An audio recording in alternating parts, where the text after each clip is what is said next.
Hi, welcome to Steamer's Cooking. Today we're going to cook fish chowder.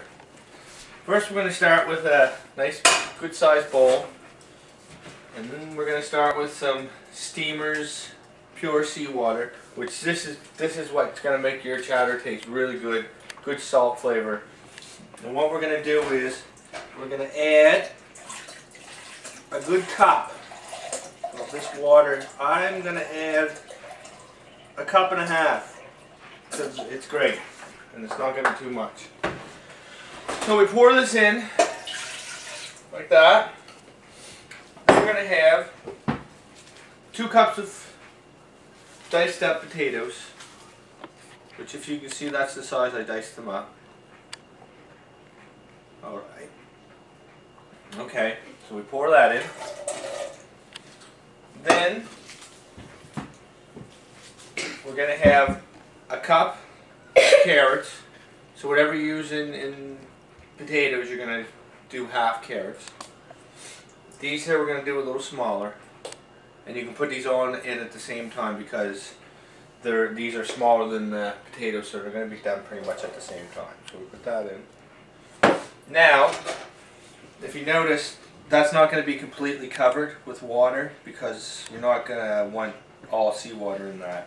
So what we're going to do is we're going to get some fresh water, some tap or bottled water, and we're going to add some. A good generous amount we're going to add.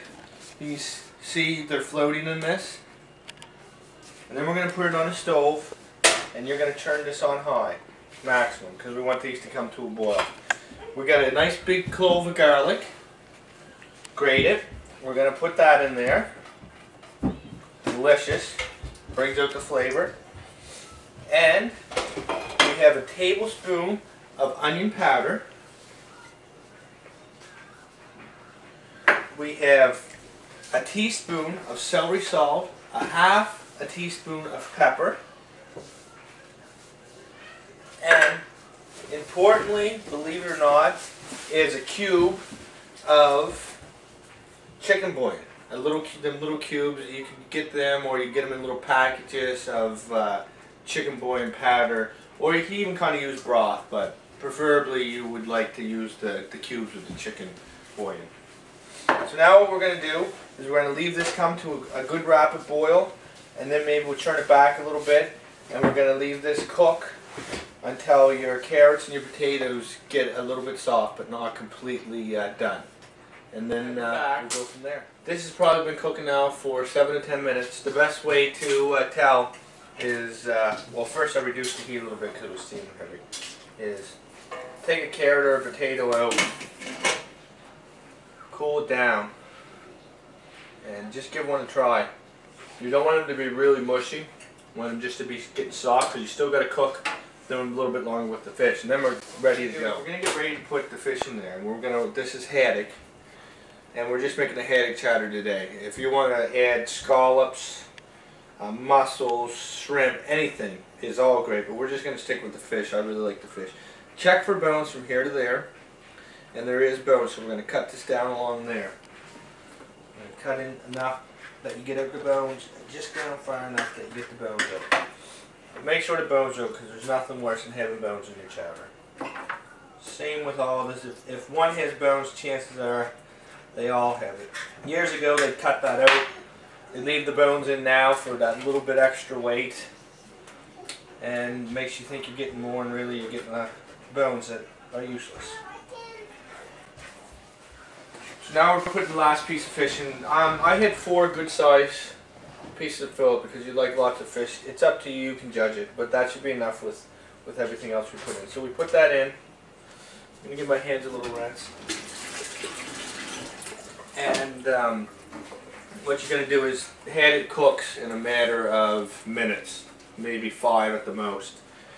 I'm going to turn that up a little bit. We're going to give this a little stir. Give this a little stir. And we're going to cover it. And you can watch this closely, because if you cook the fish too much, it's going to go to pieces. It's going to fall all apart. You're going to know it's done. It's going to turn white, and it's going to flake completely apart. And once that is done, then we're going to add the coffee cream. And I'll show you how much here in a couple minutes when that's ready. Okay, so we had this at a rapid boil. I had that back on high for your information. And I shut it off because the fish is completely broken apart and is done. One more thing I wanted to add is, I don't add it, but if you want to take celery and cut it up really fine, or cut it up, that's great in chowder too. A lot of people like it. So what we're going to do now is, that's turned off. You can set this over on another burner to get it off the heat. You don't want to add the cream when it's at a rapid boil. Your cream can curdle and go bad. So what we're going to do is we're going to add the cream. And I'm going to start with a cup.